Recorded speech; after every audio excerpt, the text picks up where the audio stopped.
President Draupadi Murmu did the reading of the preamble as the country marked the 75th anniversary of the adoption of the Indian Constitution on the 26th of November 1949. President Murmu read the preamble in Hindi, and all others, including Vice President Jagdeep Dhankar, Prime Minister Narendra Modi, Lok Sabha Speaker Om Birla, leaders of both houses of parliament, leaders of the opposition in both houses as well, and members of parliament gathered in the central hall of the old parliament building. They repeated this after her.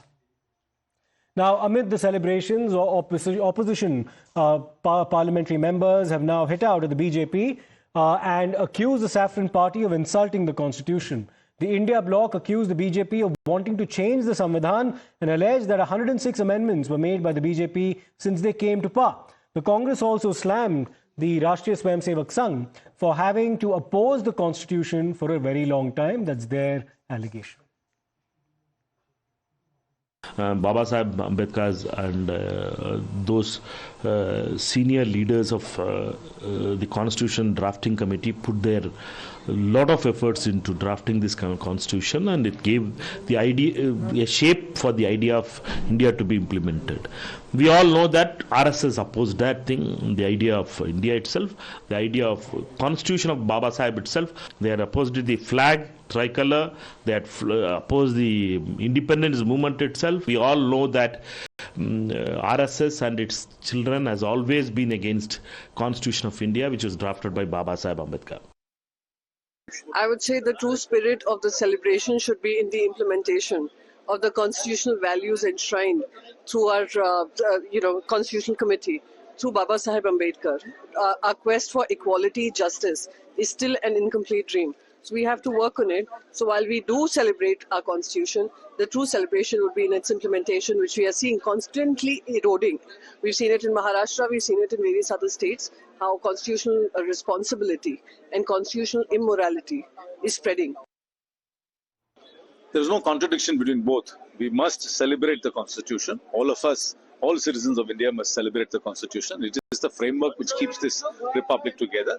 But at the same time, we must also save the Constitution, because constitutional authorities, constitutional institutions are being eroded, and it is very important that all of us come together to save them. Now, the Bharatiya Janata Party has hit back at the Congress and claimed that the biggest disrespect to the Constitution was in fact done by the Congress itself. एक झूठा narrative बनाने का प्रयास किया गया था, संविधान की प्रति दिखा के संविधान के प्रति संपूर्ण देश की आस्था है। ये प्रधानमंत्री श्रीमान नरेंद्र मोदी जी हैं जिन्होंने संविधान दिवस मनाने की शुरुआत की, प्रारंभ किया। संविधान हमारा सबसे पवित्र ग्रंथ है और इसी संविधान से देश चल रहा है, चलेगा। ये 2024 के चुनाव में एक भ्रम फैलाया था कांग्रेस ने, वो काठ की हांडी थी, वो बार बार नहीं चढ़ती है जी। जनता समझ चुकी है कि संविधान का सबसे ज्यादा सम्मान किया तो नरेंद्र मोदी जी ने किया। तो नरेंद्र मोदी जी तो संविधान का सम्मान करते हैं और राहुल गांधी जी संविधान की किताब को सभा में लहरा करके संविधान का अपमान करते हैं। Whole of the opposition today is saying this is just a photo op, this is Nautanki, and they don't believe, your government doesn't believe in Samvidhan at all. How do you react to that? If this is Nautanki, then what was emergency? What they did in 1975, imposing emergency in our country, what was that then? Wasn't that the literal hatya of Samvidhan? Wasn't that the hatya of Loktantra? What was that then? The fact is that they say something else, they believe something else, they do something else. Opposition doesn't have a clarity when it comes to constitution, when it comes to democracy. Well, let me go across to Sabyasachi now for more on this. He's been tracking all these reactions very closely. A face-off, Sabyasachi, between the ruling government and the BJP as well as the opposition over who's done more damage to the Constitution of India. Well, that's right. See, a war of words has broken out between the BJP and the opposition. And the opposition party have been stating that the BJP does not respect the constitution and with the BJP in power, they are going to finish the constitution in the country. On the other hand, the BJP also has been accusing the Congress party and its alliance, giving the reference of the emergency period, that how the freedom of speech, everything else was targeted by the Congress party and nobody had freedom at that particular time.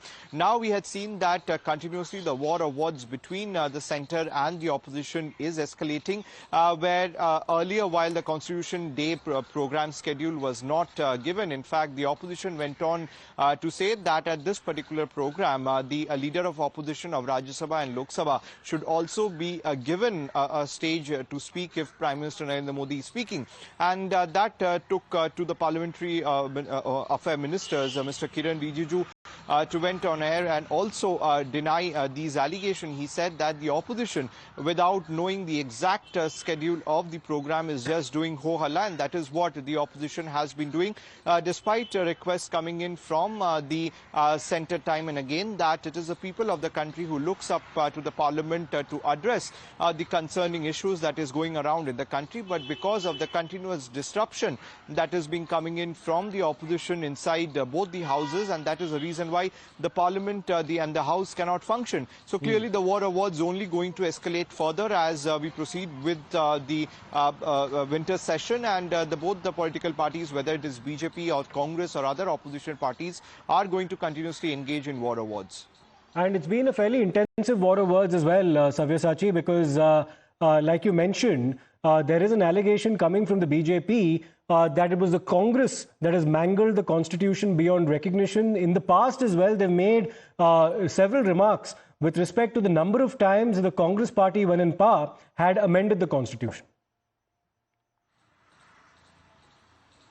Well, that's right. See, the BJP went on to give a reality check to the Congress party, stating that at the time when the Congress party was in power, they in fact have made several amendments in the constitution, and that is what the Congress party have forgotten. And the BJP is reminding them at that particular time is that when you question the BJP of changing the constitution or targeting the Dalit, the Adivasis of the country, but in the past, it is your party, it is the Congress party which have made several amendments in the constitution, and time and again the BJP has been reminding the Congress party of the emergency period that it has brought in, where several journalists, several other people have been put behind the bars, how freedom of speech was suppressed. So time and again the BJP is also retaliating to the allegation which has been leveled against them by the Congress party.